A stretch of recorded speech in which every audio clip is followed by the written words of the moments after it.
اللہ یہ چاہتے ہیں کہ انسان کا اللہ سے تعلق قائم رہے، اللہ سے محبت رہے، اس کو ایک تعلق رہے۔ اس تعلق کو برقرار رکھنے کے لیے، تعلق کو جوڑنے کے لیے اللہ نے بہت سارے احکام دیے۔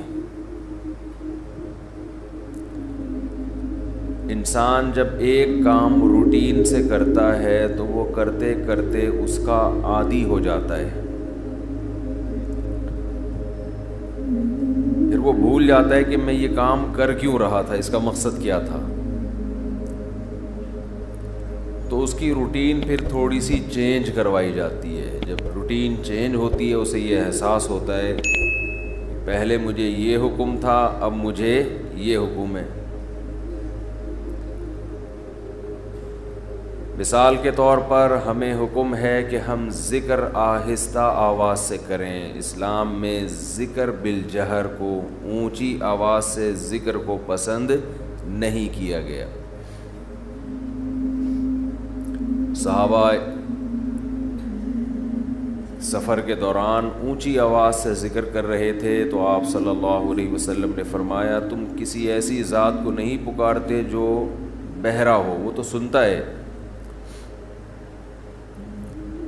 لیکن ہم دیکھتے ہیں کہ بقرعید کے دنوں میں، ایام تشریق میں، نمازوں کے بعد بلند آواز سے تکبیر کہلوائی جاتی ہے، اللہ اکبر اللہ اکبر لا الہ الا اللہ اللہ اکبر وللہ الحمد۔ یہ روٹین سے ہٹ کے، اس سے کیا ہوتا ہے، جیسے ہی تکبیر کی صدائیں گونجتی ہیں ایک دم ہمیں احساس ہوتا ہے یہ کیا ہوئی ہے، یہ کیا ہو رہا ہے، ایسے فوراً توجہ اللہ کی طرف جاتی ہے کہ بھئی اب اللہ نے اس طرح سے ذکر کرنے کا ہمیں حکم دیا ہے، اب اللہ کا حکم یہ ہے۔ اور یہ تکبیرات ہم فجر کو پڑھتے ہیں اور ایام تشریق میں، یعنی 13 ذی الحجہ کی عصر میں جا کے ختم کرتے ہیں۔ حالانکہ قربانی کے ایام 3 ہیں، تو مسلسل بلند آواز سے ذکر کرتے ہیں۔ پھر اللہ تعالیٰ نے عبادت کا طریقہ بھی بقرعید کے ایام میں بدل دیا کہ اللہ کو یاد کرنے کا طریقہ یہ ہے کہ جانوروں کے گلے پہ چھری پھیرو، یہ بھی روٹین سے ہٹ کرے۔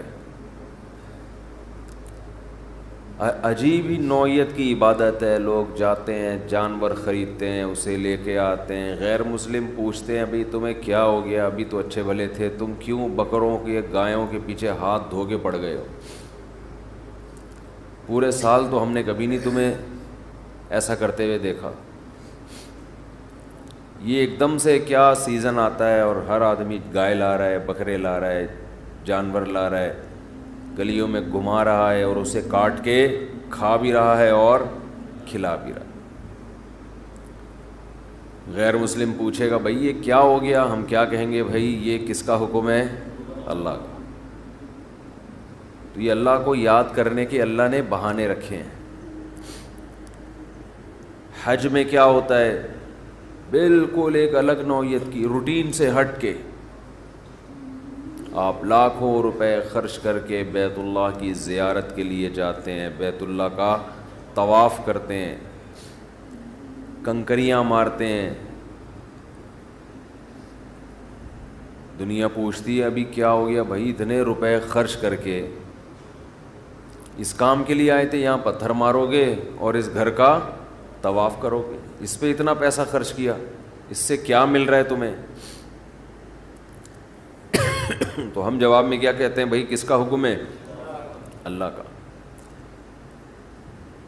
رمضان میں ایسے ہی ہوتا ہے، پورے سال ہماری ایک روٹین چلتی ہے، صبح اٹھیں گے، ناشتہ کریں گے، آفس جائیں گے، دوپہر کا کھانا کھائیں گے، پھر کچھ لوگ تھوڑی دیر آرام کرتے ہیں، کچھ نہیں کرتے، پھر چائے کا ٹائم ہے، پھر پان کا ٹائم ہے، پھر گٹکے کا، نسوار کا، سارا دن منہ چلتا ہی رہتا ہے۔ اس کے بعد جناب گھر آئیں گے، پھر رات کا کھانے میں کیا کھانا ہے، کھانا کھانا کھانا کھانا صبح سے لے کے شام تک۔ نارمل روٹین میں 6-7 گھنٹے کوئی انسان کھائے پیے بغیر رہ لے، کچھ بھی نہ کھائے، ایسا کہیں بھی نہیں ہوتا، پوری دنیا میں نہیں ہوتا۔ کچھ نہ کچھ تو انسان چکھ ہی لیتا ہے۔ بھئی 6 گھنٹے سے کچھ نہیں کھایا، چلو تھوڑی سی چینی اٹھا کے منہ میں رکھ لو، چلو 2 گھونٹ پانی کے ہی پی لو، ایسا ہی ہوتا ہے نا۔ چلو بھائی 2 نوالے، چلو دودھ کے دیگچی سے ڈھکن ہٹا کے 1 چمچ ملائی چاٹ لو۔ ہر آدمی کے الگ طریقے ہیں۔ کچھ بھی نہیں یار، آدھا کپ چائے پی لو، صبح سے چائے نہیں پی لو، کہہ رہے ہوتے ہیں نا۔ لیکن رمضان میں کیسی اللہ تعالیٰ روٹین چینج کراتے ہیں، ایک دم عالم اسلام میں ایک تہلکہ مچتا ہے۔ سحری تقریباً صبح 5 بجے بند ہو رہی ہے، تقریباً، اوپر نیچے، ایسا نہ ہو آپ ساری دنیا میں 5 بجے تک کھاتے رہیں بیٹھ کے، مثال دے رہا ہوں۔ تو 5 بجے کے بعد 6، 7، 8، 9، 10، 11، دوپہر 11 بجے 6 گھنٹے ہو گئے، آپ نے نہ کچھ کھایا اور نہ پیا۔ چلو 6 گھنٹے، 12، 1 بج گیا اور 8 گھنٹے ہو گئے۔ نارمل دنوں میں ایسا نہیں ہوتا کہ 8 گھنٹے تک ایک نوالا بھی آپ نہ چکھیں۔ کوئی غیر مسلم آپ کے ساتھ ہو تو وہ کہے گا شاید اب یہ کھا لے گا کچھ۔ 8 گھنٹے، 1 بجے تک کتنا ٹائم ہوتا ہے؟ 8 گھنٹے ہو گئے، شاید اب یہ کچھ 2 نوالے کھا لے، کہ وہ آپ کو دیکھ رہا ہے بھائی ابھی بھی نہیں کھا رہا ہے۔ ویسے تو جائیدادیں کھا جاتا تھا، ہے بھائی، جو چیز کھانے کی نہیں بھی ہوتی تھی وہ بھی کھاتا تھا، اور اب پتہ نہیں کیا ہو گیا اس کو۔ 1 بجے کے بعد پھر 2 بجے، 3، 4، شام 5 بج گئے اور 12 گھنٹے ہو گئے۔ وہ حیران ہوگا یار ابھی بھی نہیں کھایا اس نے۔ پھر 6 بجے، پھر 7 جب بجے ہیں تو 14 گھنٹے ہو گئے۔ ہو سکتا ہے کوئی غیر مسلم آپ کے ساتھ ہو، دیکھے کہ بھئی آج شاید اس کو کھانا نہ ملا ہو، ایک دن برداشت کر لیا اس نے، 14 گھنٹے تک نہ کھایا اور نہ پیا۔ شاید کچھ شوگر لیول کم کرنا چاہتا ہو، یہ کسی ڈاکٹر نے مشورہ دیا ہو کہ آج تمہاری آنتوں میں کوئی سوزش ہے، کوئی پرابلم ہے، تو 14 گھنٹے تک مت کھاؤ۔ اس کے بعد آپ نے کھایا، وہ الگ بات ہے، پھر ایسا کھایا کہ پولیس بھی آپ کو نہیں روک سکی۔ پھر کیا ہوا ہے کہ آپ سارا دن آپ نے روزہ رکھا، اس کے بعد غیر مسلم دیکھے گا کہ شاید اب ان کے مذہب میں نماز کی آج چھٹی ہوگی، کیونکہ انہوں نے نماز سے بڑھ کر محنت والا کام کر لیا ہے۔ لیکن وہ دیکھتا ہے کہ اب یہ عشاء کے بعد اور مزید لمبی لمبی رکعتیں پڑھنا شروع کرتے ہیں، جو پورے سال میں یہ عمل نہیں ہوتا۔ اِنَّهُ يَرَاكَ حِينَ تَقُومُ وَتَقَلُّبَكَ فِي السَّاجِدِينَ۔ اے نبی، جب آپ نماز کے لیے کھڑے ہوتے ہیں وہ اللہ آپ کو دیکھتا ہے، اور سجدہ کرنے والوں کے ساتھ الٹتا پلٹتا بھی آپ کو دیکھتا ہے اللہ۔ تراویح میں کیسے رکوع میں جا رہے ہیں، پھر قومہ میں جا رہے ہیں، پھر سجدے میں گر رہے ہیں، پھر سجدے سے بیٹھ رہے ہیں، پھر دوبارہ سجدے میں جا رہے ہیں، پھر کھڑے ہو رہے ہیں، پھر دوبارہ رکوع، پھر قومہ، پھر سجدہ، پھر سجدے سے۔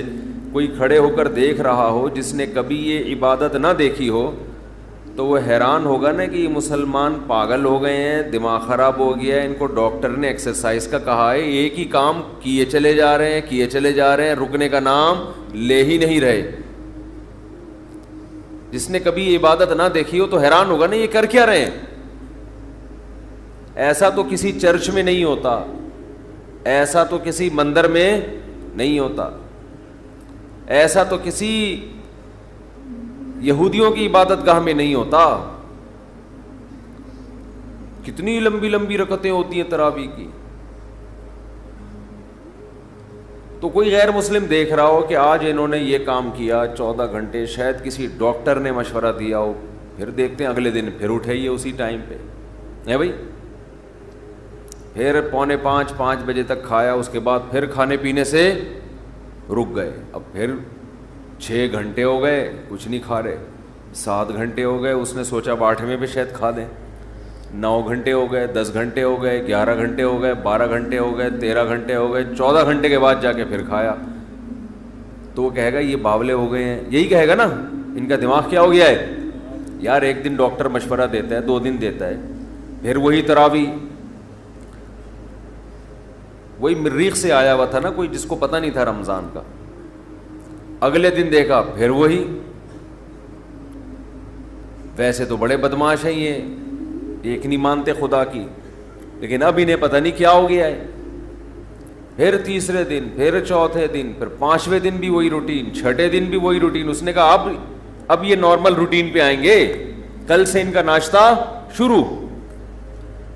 تو 2 دن نہیں, 3 دن نہیں, 4 دن نہیں, 5 دن, 6 دن, 7ویں دن بھی ویسے ہی, 8ویں دن بھی ویسے ہی, 9ویں دن بھی, 10, 11, 12, 13, 14, 15, 16, بالآخر جا کے 29 یا 30 دن تک یہی کرتے رہتے ہیں.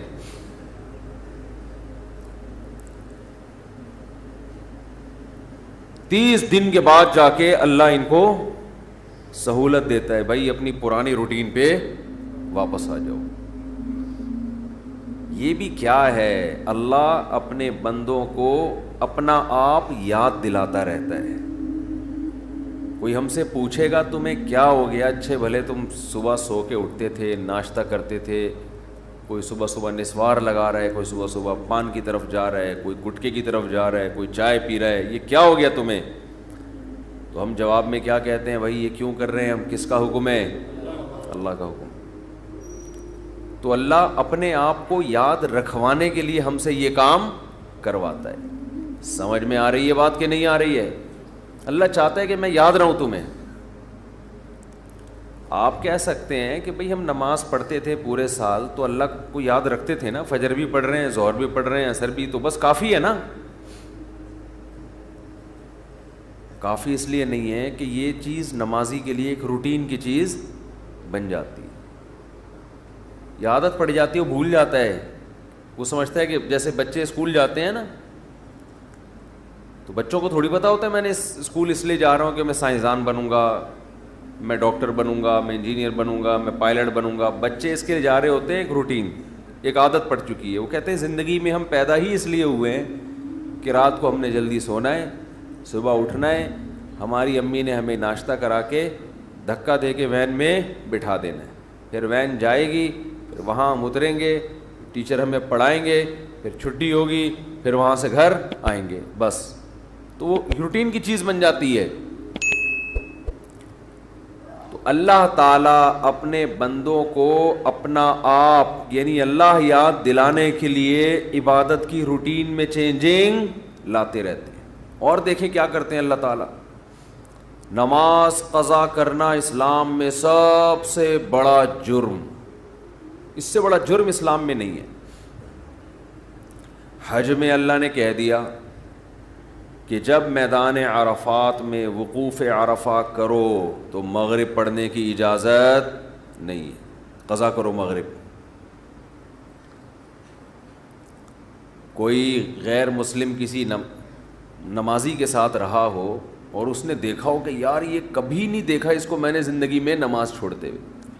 جو نمازی لوگ ہیں اگر کوئی ان کو 1 کروڑ کی آفر کرے کہ تو مجھ سے 1 کروڑ لے لے, آج مغرب کی نماز چھوڑ دے, وہ چھوڑے گا؟ کبھی بھی نہیں چھوڑے گا. نمازی ہوگا تو نہیں چھوڑے گا, وہ کہے گا 1 کروڑ یا 1 ارب میرے لیے کیا یہ برابر. لیکن وہ دیکھ رہا ہے غیر مسلم کہ یار یہ حج کرنے گیا ہے وہاں اللہ کو راضی کرنے, لاکھوں روپے خرچ کر کے اور عرفات میں مغرب اس نے پی گیا، یہ مغرب پی گیا، یہ ہے بھائی، پڑھ ہی نہیں رہا۔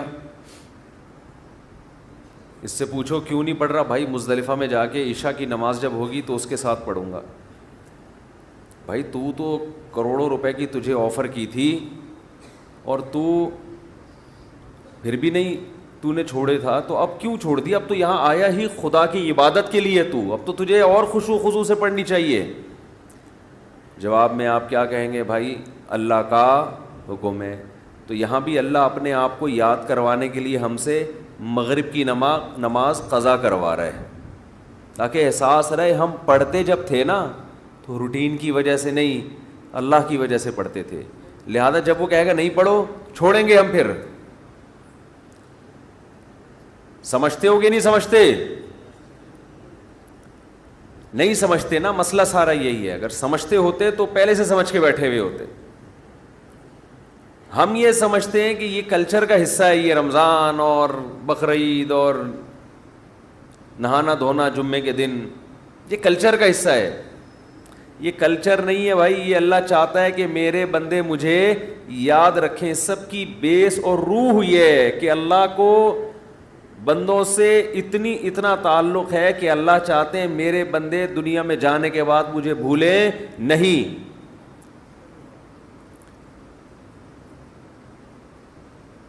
مجھے یاد رکھیں میرے بندے۔ تو ہر وہ چیز جو آپ کو اللہ یاد کرواتی رہے گی، اللہ کی نظر میں اس چیز کی ویلیو سب سے زیادہ ہے۔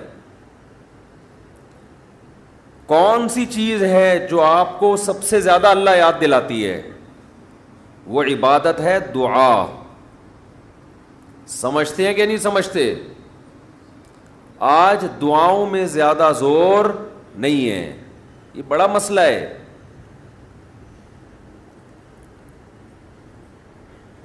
تو بھائی کچھ نہ کچھ وقت نکال کے ہاتھ اٹھا کے اللہ کے سامنے گڑ گڑایا کریں۔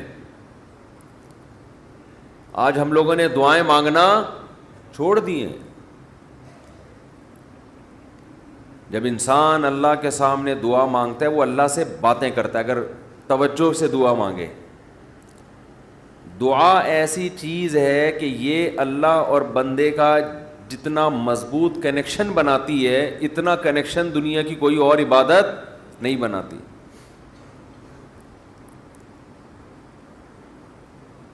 ہمیں شیطان ورغلاتا ہے کہ اس سے مل کیا رہا ہے تمہیں، نظر تو کچھ بھی نہیں آتا، ملتا تو کچھ بھی نہیں ہے۔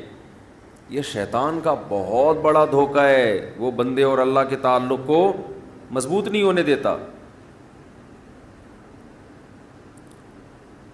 حضرت عمر رضی اللہ تعالی عنہ فرمایا کرتے تھے کہ مجھے اس کی زیادہ فکر نہیں ہوتی کہ میری دعائیں قبول ہو رہی ہیں کہ نہیں ہو رہی، مجھے زیادہ فکر اس کی ہوتی ہے کہ دعائیں مانگنے کی توفیق مل رہی ہے کہ نہیں مل رہی۔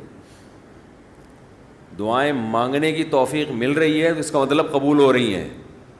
تو فوکس تو اس کو کرو کہ دعا مانگ رہے ہیں کہ نہیں مانگ رہے۔ یہ کیسے ہو سکتا ہے کہ اس احکم الحاکمین کے سامنے ہاتھ اٹھاتے ہوں اور وہ خالی ہاتھ واپس کرتا ہو؟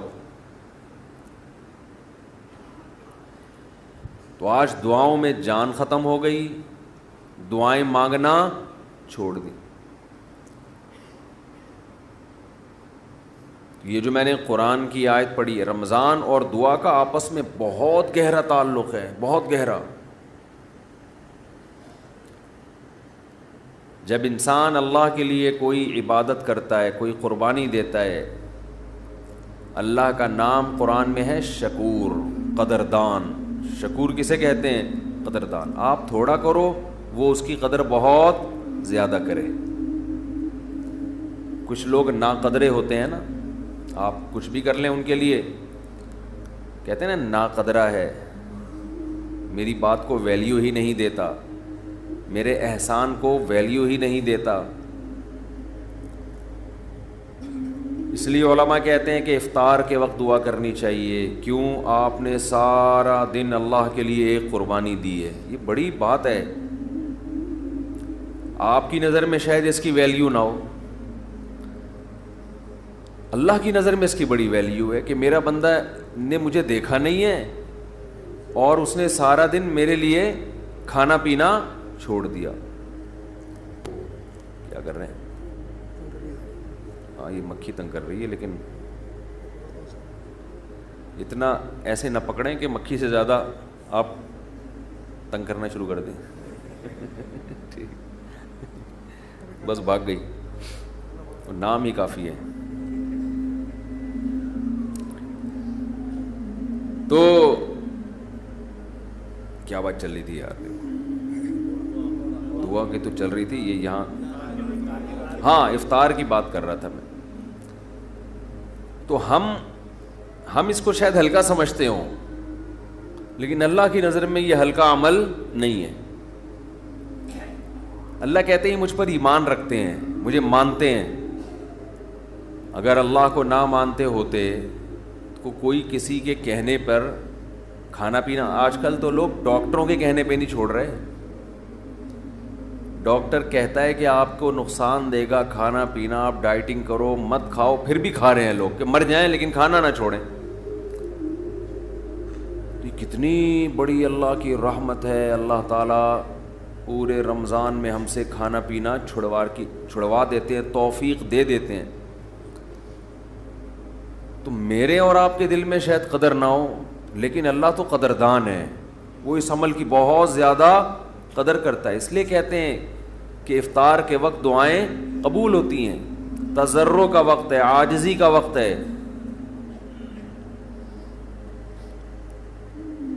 تو دعائیں خوب کثرت سے کیا کریں. دعاؤں میں عاجزی, گڑ گڑانا, لجاجت کرنا. نبی صلی اللہ علیہ وسلم نے فرمایا دعا رو کے مانگو, اور رونا نہ آئے تو رونے جیسی صورت بنا لو,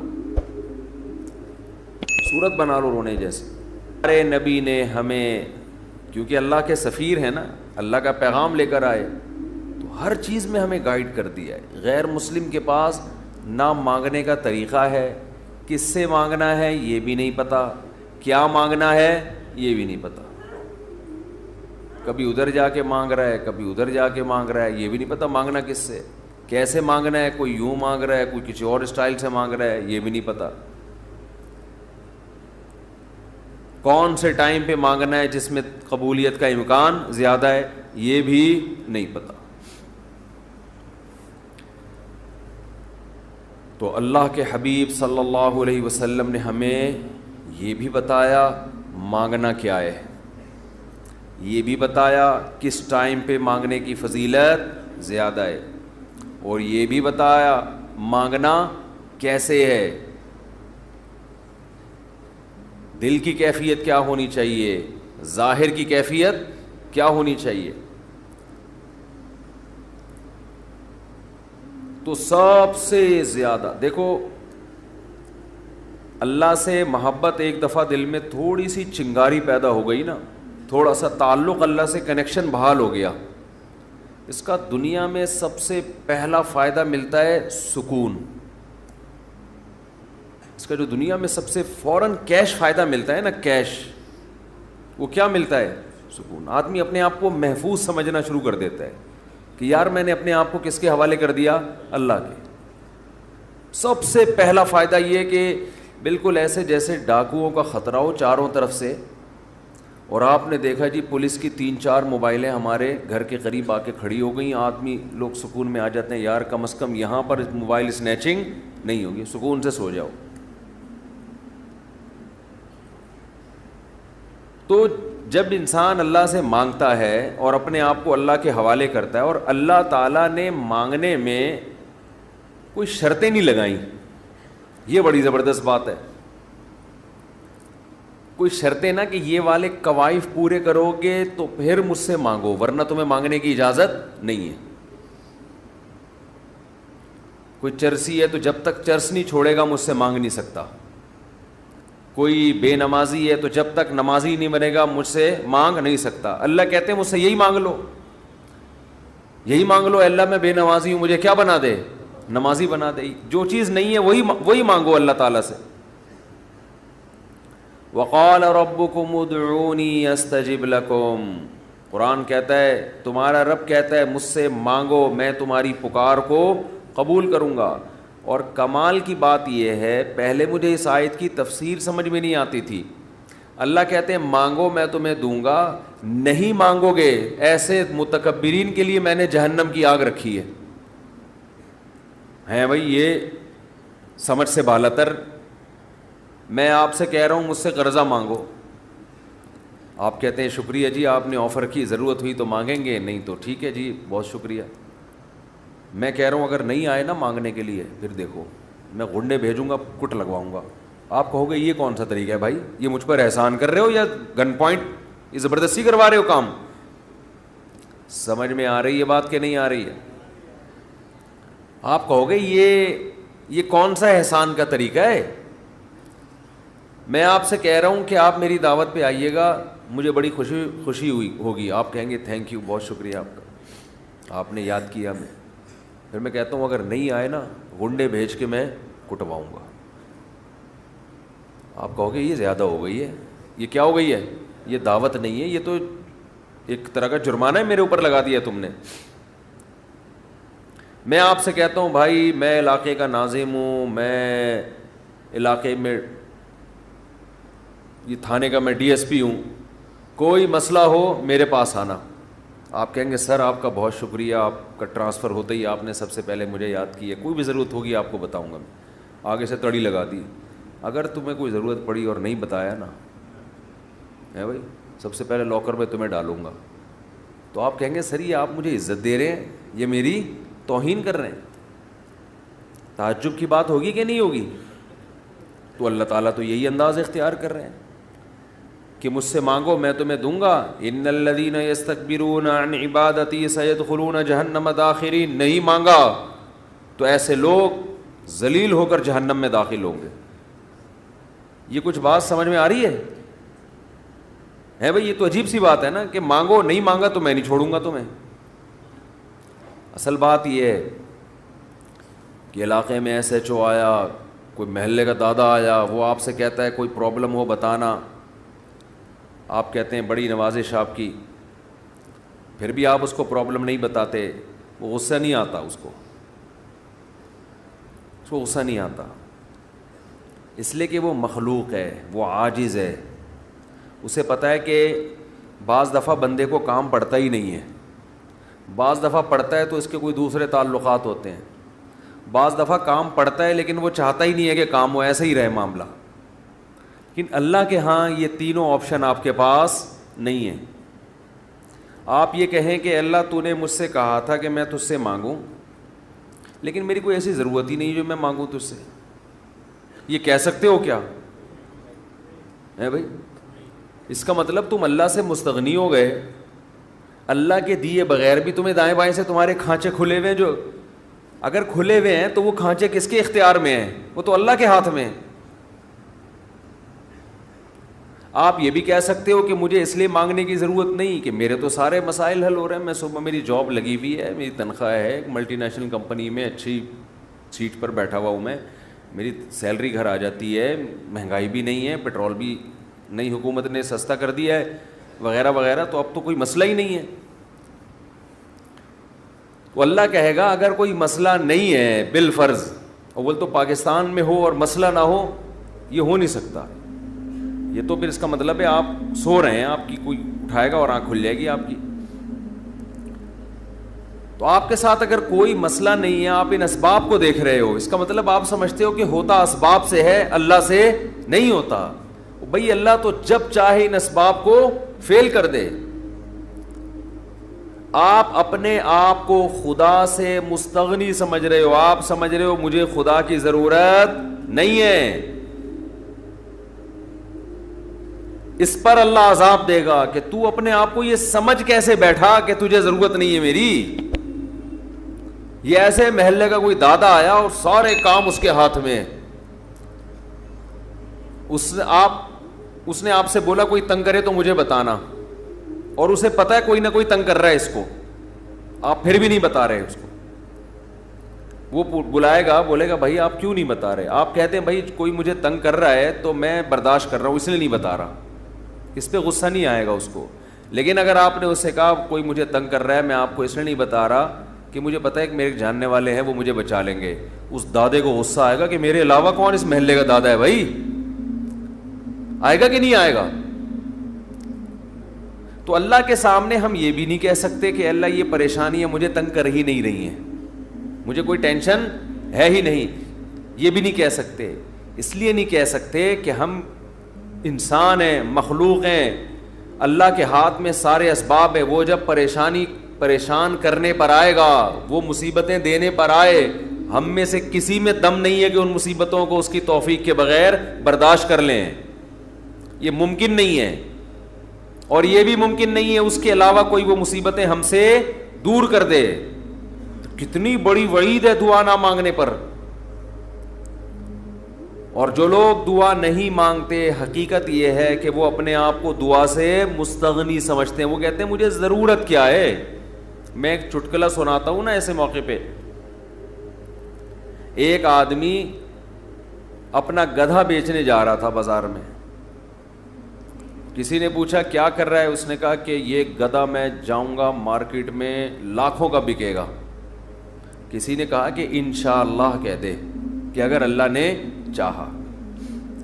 اس نے کہا انشاءاللہ, یعنی اللہ نے چاہا کہنے کی کیا ضرورت ہے, گدھا میرے ہاتھ میں, نسل اس کی اچھی ہے, مارکیٹ میں گدھے کی مانگ بھی ہے, گدھے مارکیٹ سے کیا ہو گئے ہیں شارٹ.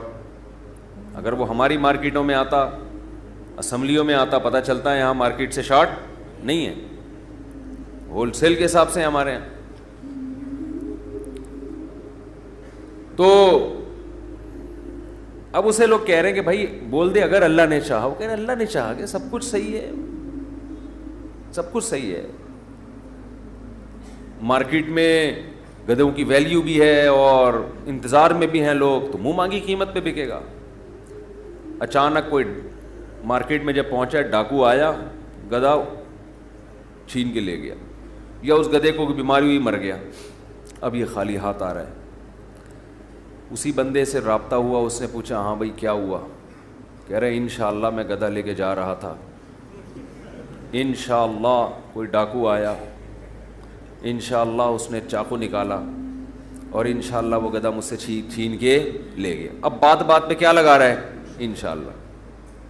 اس نے کہا کمبخت جب لگانا تھا تو اس وقت تو لگایا نہیں انشاءاللہ, اور اب لگا رہا ہے. تو ہم پر جب مصیبت پڑتی ہے پھر ہم کہتے ہیں یار اللہ کہاں ہے. تو بھئی یہ تو مصیبت سے پہلے اللہ کو پکارو. جو اللہ کو نہیں پکارتا یہ اس کی علامت ہے کہ اس کی نظر اسباب پر ہے, اللہ پر نہیں ہے. وہ سمجھتا ہے یہ جیسے کافر اسباب کو دیکھتا ہے نا, وہ تو کہتا ہے خدا کیا کر رہا ہے. گاڑی کے ایکسیلیٹر پہ پاؤں رکھو تو گاڑی چلتی ہے, بریک پہ پاؤں رکھو تو رکتی ہے. تو اللہ کہاں ہے؟ تو اللہ کو اگر نہیں کوئی پکارتا تو اللہ اس کا مطلب پھر یہ سمجھتے ہیں کہ یہ سمجھتا ہے کہ اس کو میری ضرورت نہیں ہے. یہ بہت بڑا جرم ہے. بات پہ اللہ سے دعا مانگا کرو. پیغمبروں کی کتنی دعائیں اللہ نے قرآن میں نقل کی ہیں, بات پہ دعائیں مانگتے تھے, بات پہ دعائیں یاد کریں. دعائیں, ایک کتاب آتی ہے مناجات مقبولہ, یہ نام نوٹ کر لیں. کیا نام ہے اس کا؟ مناجات مقبولہ. ہر کتاب ہر لائبریری سے مل جائے گی, یہ جو جتنے بھی کتب خانے ہوتے ہیں نا. مولانا اشرف علی تھانوی رحمہ اللہ تعالی نے قرآن اور حدیث کی دعاؤں کو جمع کر کے ایک چھوٹی سی کتاب میں لکھ لیا ہے, ایک چھوٹی سی کتابچے میں جمع کر لیا ہے. قرآن کی دعائیں اور حدیث میں جو دعائیں, بہت جاندار دعائیں ہیں وہ. اچھا, دعا ایسی چیز ہے کہ جب جن الفاظ سے انسان مانگ رہا ہوتا ہے نا, وہ الفاظ بھی اس کے دل پہ اثر کر رہے ہوتے ہیں. تو انہوں نے بڑا شاندار کام یہ کیا کہ اب چونکہ دعائیں تو بہت زیادہ ہیں, ساری دعائیں قرآن اور حدیث کی آپ پڑھیں گے تو ایک ہی اتنی لمبی ہو جائے گی پھر. تو انہوں نے اس کو 7 حصوں میں ڈیوائڈ کر دیا ہے. سمجھتے ہیں؟ ہفتے کے دن، اتوار کے دن، یہ یعنی 7 منزلیں بنا دی ہیں اس کی. اس کا ترجمہ بھی ملتا ہے، یعنی وہ دعائیں عربی میں اور نیچے اس کا ترجمہ. آپ بے شک عربی نہ پڑھیں، ترجمہ پڑھ لیں. وہ روزانہ کا معمول بنائیں. اس سے کیا ہوگا؟ آپ کو قرآن و سنت کی دعائیں یاد ہونا شروع ہو جائیں گی. وہ ایسی جاندار دعائیں، ایسی جاندار. ان دعاؤں میں آپ کو لطف آنا شروع ہو جائے گا، چسکا لگ جائے گا. کیسی کیسی دعائیں دیکھو، ایک پڑھ کے سناتا ہوں. اللہم اقسم لنا من خشیتک ما تحول به بیننا وبین معصیتک. اے اللہ ہمیں اتنا اپنا خوف دے دے، ہمارے دل میں اپنا اتنا خوف ڈال دے کہ وہ خوف ہمارے اور تیری نافرمانی کے درمیان آڑ بن جائے. سمجھ میں آ رہی ہے بات؟ زیادہ خوف نہیں چاہیے. زیادہ خوف پیدا ہو گیا تو زندگی کا مزہ کرکرا ہو جائے گا. جب آپ کے دل میں کسی چیز کا خوف مسلط ہو جاتا ہے تو لذتوں سے محروم ہو جاتے ہو آپ.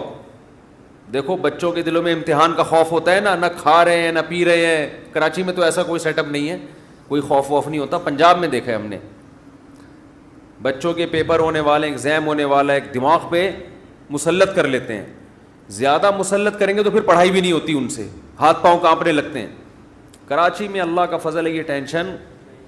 کراچی میں جتنی بھی حکومتیں رہی ہیں اب تک کی رپورٹ کے مطابق، انہوں نے یہ بڑا فائدہ پورے سندھ میں الحمدللہ.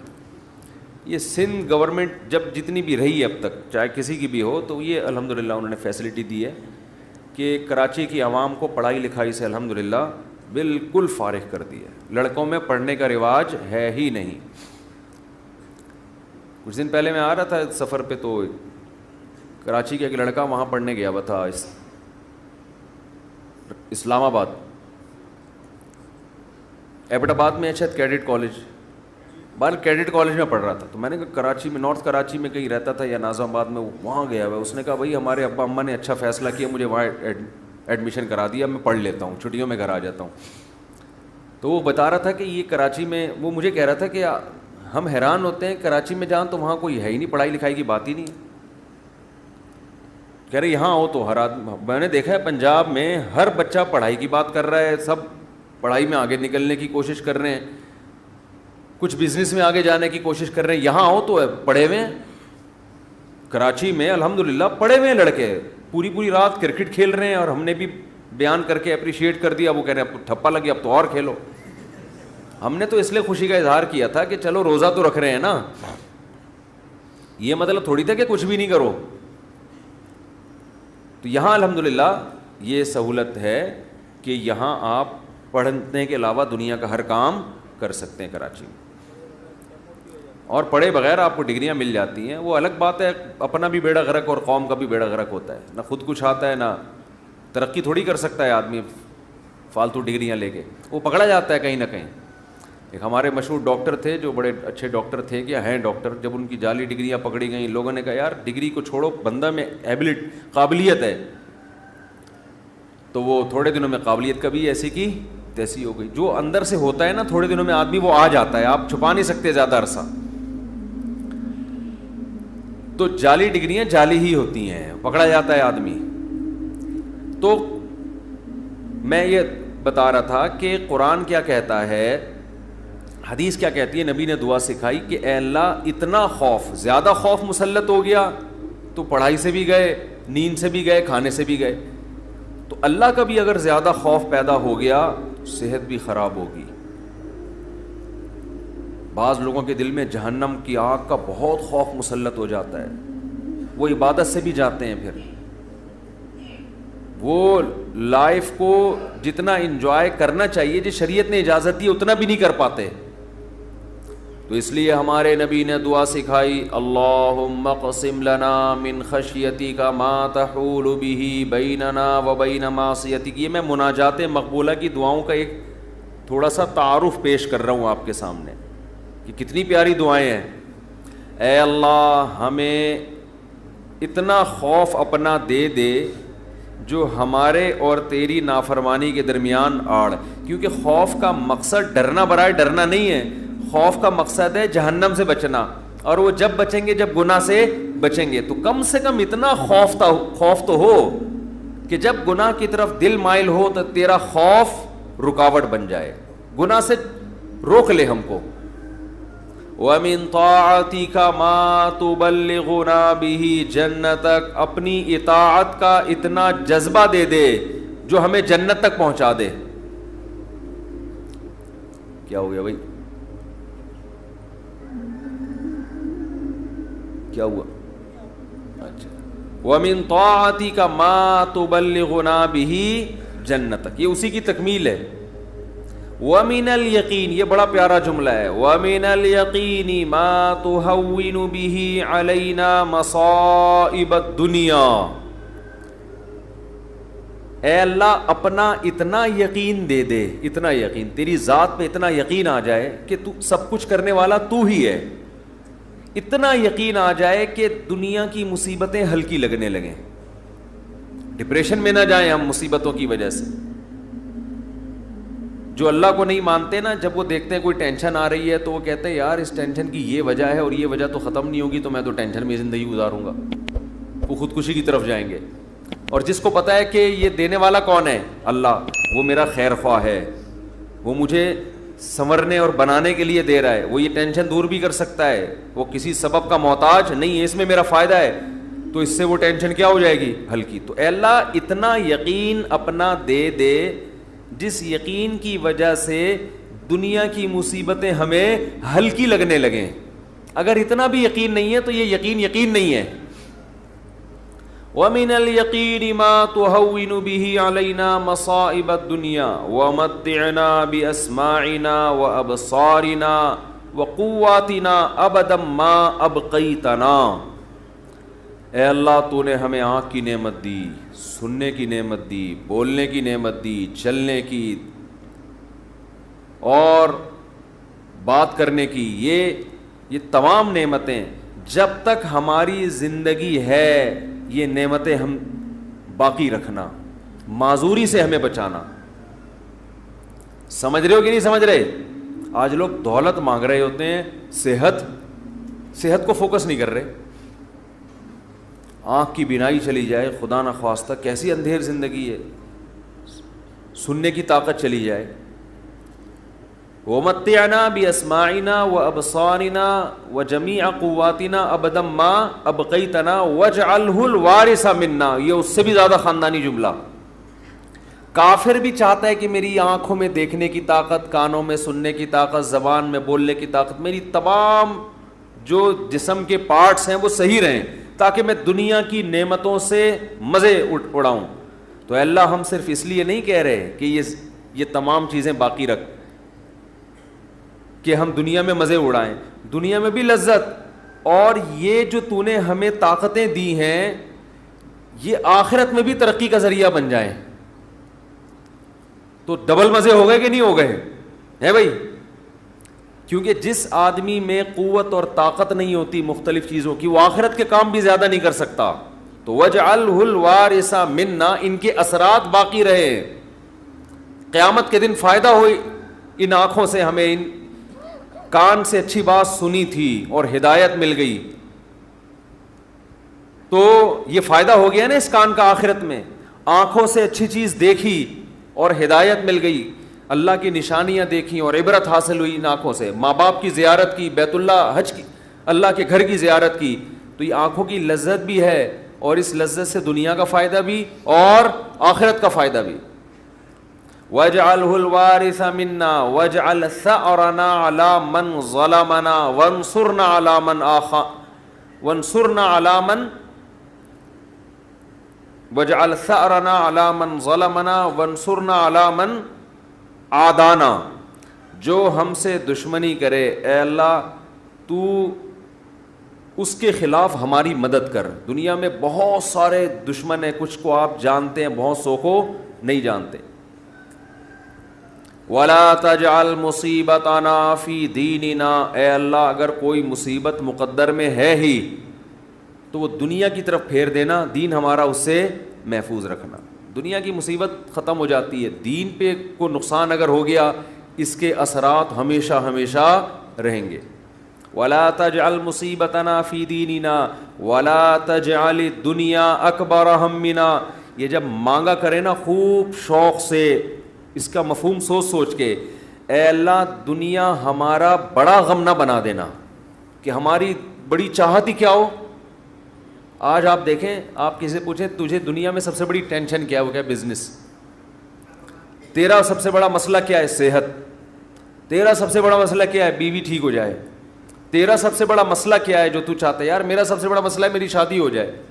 تیرا سب سے بڑا مسئلہ کیا ہے, یار ابا ٹھیک ہو جائیں. تیرا سب سے بڑا مسئلہ کیا ہے, یار میرے بال نہیں ہیں سر پہ, میں سارا دن اسی کوشش میں لگا رہتا ہوں سر پہ بال نکل آئیں. بھائی تیرا سب سے بڑا مسئلہ کیا ہے, بھائی مجھے اللہ نہ کرے کینسر ہے, میرا سب سے بڑا مسئلہ اس وقت یہ بن چکا ہے میرا کینسر کسی طرح سے ٹھیک ہو جائے. بھائی تیرا سب سے بڑا مسئلہ کیا ہے, یہ لوگوں کی آپ سروے کریں تو یہی ہوگا نا. سمجھ میں آ رہی ہے بات. اکبر ہمینا کا مطلب سب سے بڑا مسئلہ, سب سے بڑی ٹینشن.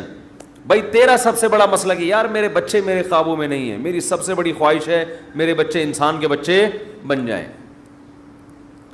بھائی تیرا سب سے بڑا مسئلہ کیا ہے, بھائی اس کا سب سے بڑا مسئلہ اس کو خدا نخواستہ فالج ہوا ہوا ہے, اس کی ابھی سب سے بڑی کوشش یہی کہ فالج ٹھیک ہو جائے اس کا. نبی دعا سکھا رہے ہیں یہ کبھی بھی ہمیشہ اللہ سے پناہ مانگو, اے اللہ یہ چیزیں میرے مسئلے تو رہیں, سب سے بڑے مسئلے نہ رہیں. سب سے بڑا مسئلہ ایک ہی ہو, آخرت.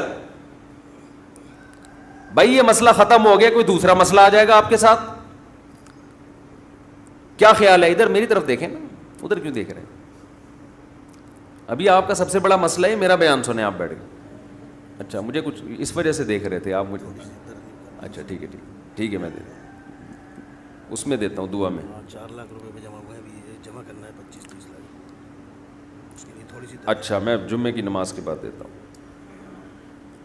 تو سب سے بڑا مسئلہ جو میرا اور آپ کا ہو تو حدیث میں آتا ہے کہ اللہ سے دعا مانگو, لا تجعل الدنیا اکبر ہمنا, اے اللہ یہ دنیا کے جو بکھیڑے اور مسائل ہیں یہ ہمارا سب سے بڑا مسئلہ نہ ہو.